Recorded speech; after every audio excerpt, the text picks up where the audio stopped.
Bonjour à tous. Je m'appelle José et je suis membre de l'ACP, l'Assemblée chrétienne de Paris.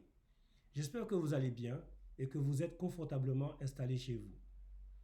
Je vous encourage à regarder les vidéos précédentes sur notre étude du livre de Philippiens qui s'intitule Les clés du contentement. Le titre de mon étude sera Comment veiller sur son cœur. La Bible nous dit comment nous devons veiller sur notre cœur, surtout dans les moments difficiles. J'espère que ces moments de méditation vous font du bien. En tout cas, pour moi, j'aime bien entendre mes frères prêcher la parole dans les vidéos. Ça m'encourage, ça m'aide beaucoup, ça m'édifie, ça me fortifie et surtout l'exemple de l'apôtre Paul me passionne. Alors cette année, avant la période du confinement, j'avais des projets de voyage. Partir en amoureux avec ma femme afin de pouvoir visiter nos familles dans les îles, à Martinique, à la Guadeloupe, puis partir en Côte d'Ivoire, à Abidjan avec des amis au mois de juillet. Parce que je m'étais dit que maintenant que les enfants sont complètement autonomes, nous allons prendre du bon temps ensemble et voyager en amoureux. Parce que les 4 années passées étaient des moments très compliqués, très douloureux pour moi et pour toute ma famille. Mais comme vous le supposez, mes super projets sont tombés à l'eau. Alors, je vous laisse imaginer les frustrations et déceptions dans mon cœur, tout en étant confiné. Alors, à travers cette étude du livre de Philippiens, je vais partager avec vous ce que j'ai pu comprendre et apprendre. Nous allons lire Philippiens 4, versets 1 à 9. C'est pourquoi, mes bien-aimés et très chers frères, vous qui êtes ma joie et ma couronne de victoire, demeurez ainsi fermes dans votre vie avec le Seigneur, mes bien-aimés. Et j'exhorte Évodie et j'exhorte Saint-Tiche à être d'un même sentiment dans le Seigneur. Et toi aussi, fidèle collègue, oui, je te prie de les aider. Elles qui ont combattu pour l'Évangile avec moi et avec Clément et mes autres compagnons d'œuvre, dont les noms se trouvent dans le livre de vie.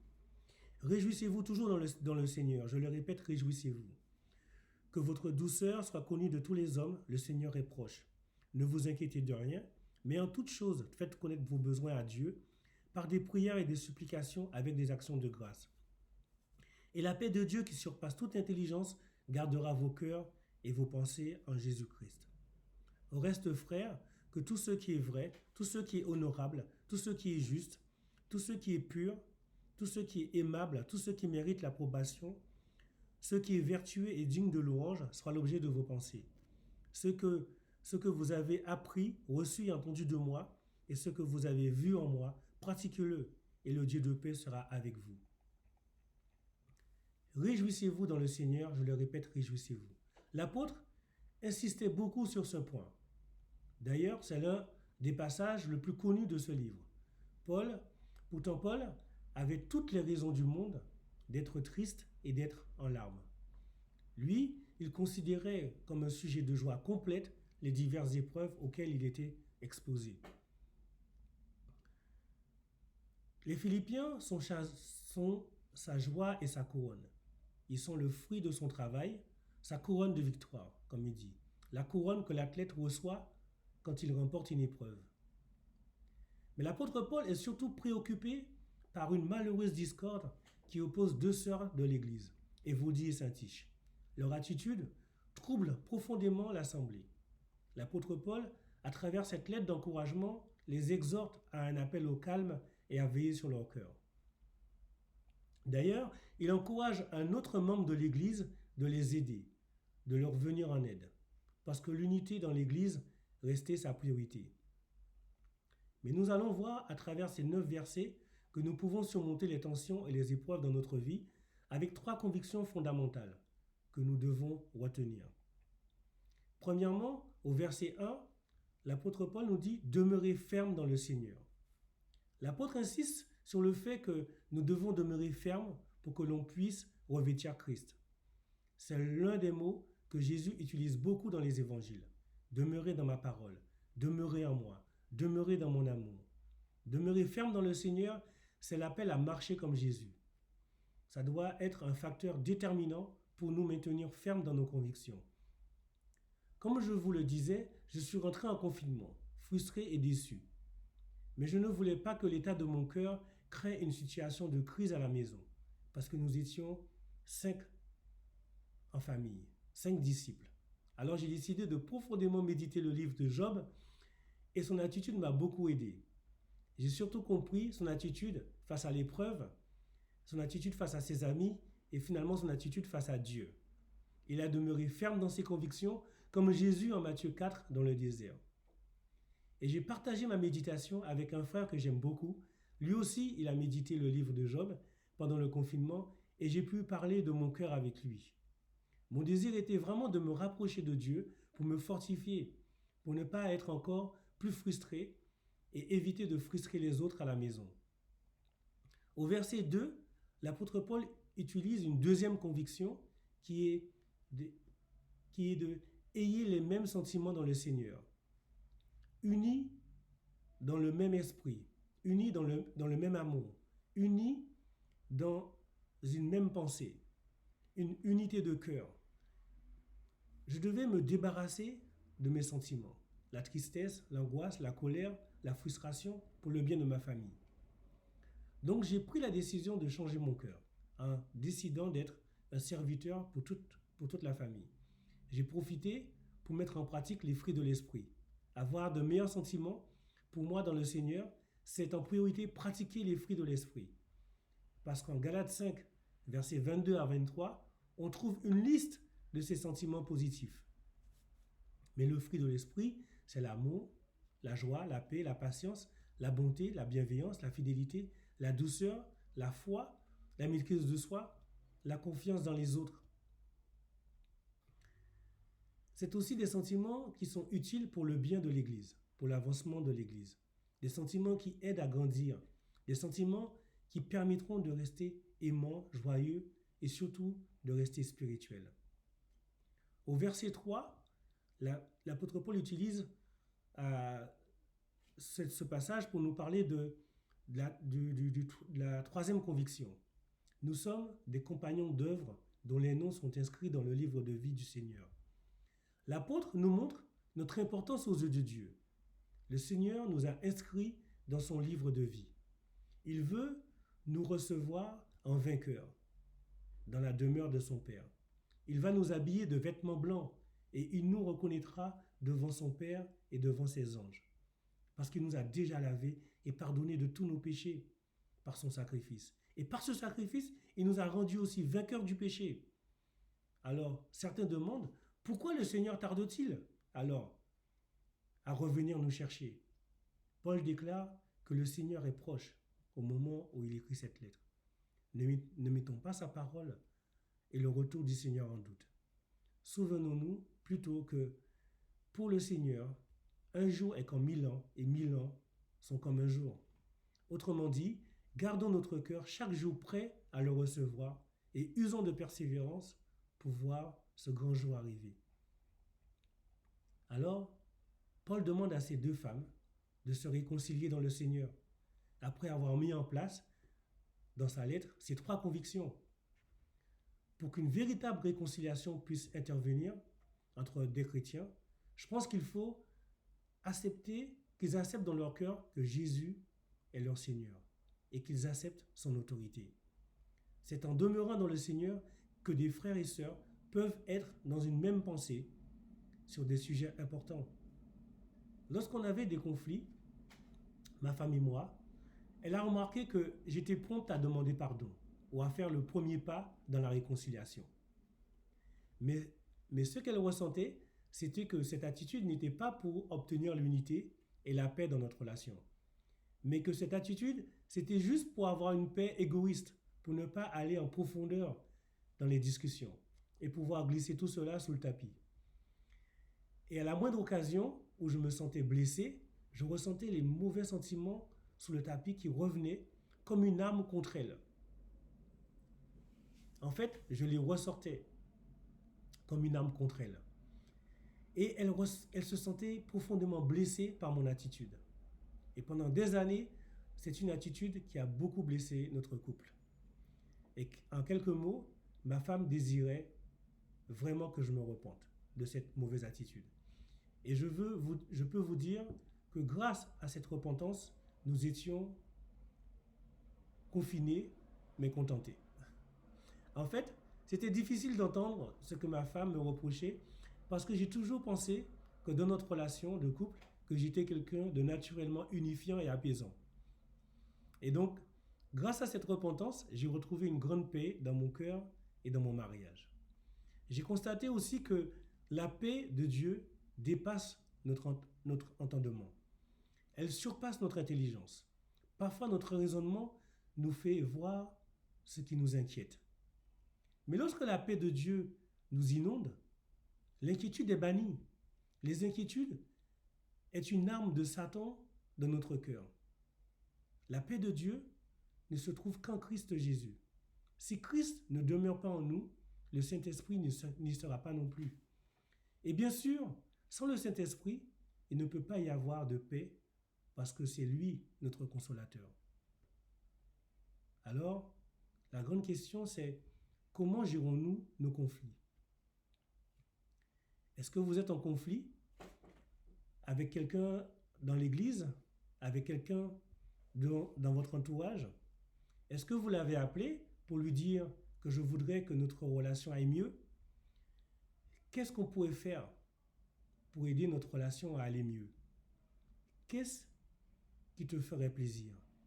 Dans quel domaine que je pourrais t'aider pour qu'on apprenne à mieux se connaître?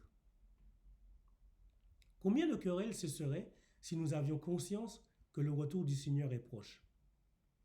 D'abord, il faut savoir qu'avant d'être en conflit avec quelqu'un, on est d'abord en conflit avec soi-même. Et après, on le décharge sur l'autre.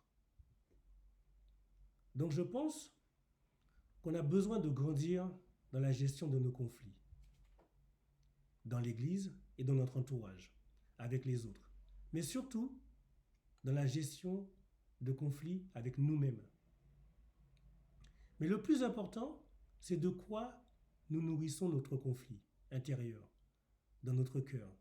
Des attitudes du monde ou de l'attitude de Jésus? Parfois, je suis souvent très troublé dans mes pensées. Parfois, je peux me sentir surchargé par mes responsabilités. Alors cet état me met en conflit avec moi-même, je perds mes moyens, je réalise comme s'il y a une certaine fragilité qui est en moi et je ressens que si je ne traite pas cette fragilité, elle m'entraînera dans le péché. On doit intégrer en nous notre fragilité, intégrer notre vulnérabilité. Elle nous montre que nous sommes dépendants de Dieu. Notre force, notre intelligence n'est pas assez efficace pour lutter. Elles ne sont pas salutaires. On a besoin du Seigneur pour rester ferme, pour rester fidèle à nos convictions. C'est un vrai défi de gérer nos émotions qui nous mettent en conflit avec nous-mêmes. Alors nous devons veiller sur notre cœur avec persévérance. Alors je demande à Dieu de m'aider dans la prière. J'ai vraiment appris à décharger mon cœur conflictuel dans la prière, de tout ce qui me tourmente. Je pense qu'il n'y a que la prière qui est la nourriture de l'âme, qui peut nous aider lorsque nous sommes tourmentés. J'aime beaucoup prier dans la nature, surtout en faisant du sport. J'ai deux endroits où j'aime me retrouver pour prier, dans la nature, dans la forêt, pour décharger mon cœur. Un jour, j'ai fait cette prière à Dieu. Seigneur, je veux que ça change. Je veux reprendre ma vie en main. Change les traits de mon caractère qui nuisent non seulement à moi-même, mais aussi à ceux qui m'entourent. Extrais de ma vie tout ce qui pourrait être un objet de souffrance qui me rend profondément malheureux. Je ne veux pas vivre ma vie chrétienne dans la tristesse, mais je veux la vivre dans la joie et dans l'amour avec toi, au nom de Jésus. Et à la fin de ma prière, j'ai beaucoup prié, beaucoup plus longtemps que ça, et à la fin de ma prière, j'ouvre les yeux et je vois un arbre qui était planté là, devant moi, qui représentait le symbole de ma prière, ressemblait à un arbre planté près d'un cours d'eau, l'expression de David dans son psaume. Et ça devrait être notre objectif à tous, d'être comme un arbre qui supporte tout et qui résiste à tout et qui reste robuste. La pluie, le vent, la neige, le chaud, le froid, chaque année, durant plusieurs années, et qui est toujours debout, et qui grandit, et qui devient énorme, robuste. Est-ce que vous savez comment éviter les mauvaises pensées? En cultivant les bonnes. Et vous deviendrez des arbres naturellement arrosés par Dieu. Vous savez, notre douceur doit être connue de nos frères et sœurs, de nos amis, de nos collègues, de notre famille, de tous. C'est ce que nous encourage à faire l'apôtre Paul. Parce que quelqu'un de doux, selon Paul, c'est quelqu'un de généreux. Il est dans l'écoute. Il est rempli de grâce. Il ne recherche pas son intérêt, mais celui des autres. La douceur doit être la preuve de notre amour mutuel. Donc pour moi, c'est toujours un vrai défi d'avoir un cœur doux et humble, pour sincèrement demander pardon à quelqu'un, pour rester uni avec cette personne et pour que mon cœur soit en paix. Alors, nous devons veiller sur notre cœur avec persévérance. Paul dit au verset 5, « Soyez bons avec tout le monde. Ne soyez pas inquiets, ne soyez inquiets de rien, mais demandez toujours à Dieu tout ce qu'il vous faut. Et quand vous priez, faites vos demandes avec un cœur reconnaissant. Ainsi, la paix de Dieu, qui dépasse tout ce que nous pouvons comprendre, gardera nos cœurs et nos pensées unis en Christ. » Et pour cela, je pense que nous devons garder nos cœurs et nos pensées fixés sur Jésus. Dans sa lettre, l'apôtre Paul désire qu'une chose, c'est qu'on imite son exemple. Mais il veut surtout tourner notre regard vers notre Seigneur Jésus. En tant qu'homme, Jésus, lui, il a connu toute la gamme des émotions humaines. Il a été tenté dans le désert, il a pleuré sur la mort de Lazare, il a souffert dans sa chair, et la perspective immense de la tâche qu'il attendait, il a porté le péché du monde sur la croix. Il a enduré des douleurs émotionnelles atroces, mais il n'a pas passé ses dernières heures à s'apitoyer sur lui-même, ni à se plaindre de son sort. Mais il a accepté cette épreuve de manière constructive en restant connecté à son Père dans la prière, constituant un exemple à suivre pour nous tous. Qu'a-t-il fait? Il a commencé par admettre ses sentiments. Mon âme est triste jusqu'à la mort. Restez ici et veillez avec moi. Alors, Jésus, il se tournait dans la prière. Et nous, à quoi occupons-nous nos pensées? Qu'est-ce qui focalise notre attention? Alors, cette lettre nous invite à fixer nos pensées sur notre Seigneur et surtout sur ce qui est vrai, ce qui est honorable, ce qui est juste, ce qui est pur et ce qui est aimable. Et que tout cela soit l'objet de nos pensées. Alors mettons en pratique avec persévérance l'enseignement vrai que nous méditons dans la Bible et que nous entendons prêcher chaque dimanche. Personnellement, moi je suis très reconnaissant à Dieu, à Jésus, pour toutes vos prières, les investissements de chacun dans ces temps difficiles, d'avoir mis en place tous les groupes de prière et tous les groupes pour se tenir informés et veiller sur le cœur de chacun. Je suis très reconnaissant grâce à tous ces enseignements, toutes les classes, toutes ces vidéos et tous nos efforts qui sont réalisés pour rester unis dans le Seigneur. Cela nous permet de remporter des victoires incroyables grâce à Dieu. Et quelles en seraient les conséquences? Alors, la conséquence de tout cela, c'est que si nous mettons en pratique ce que nous avons reçu, nous ne bénéficierons plus seulement de la paix de Dieu. Mais le Dieu de paix en personne demeurera chez nous, dans notre cœur, dans notre pensée. Alors, en Proverbe 4, verset 23, « Veille sur ton cœur plus que toute autre chose, car de lui jaillissent les sources de la vie. » Merci de m'avoir écouté et surtout prenez soin de vous. Bon dimanche à tous.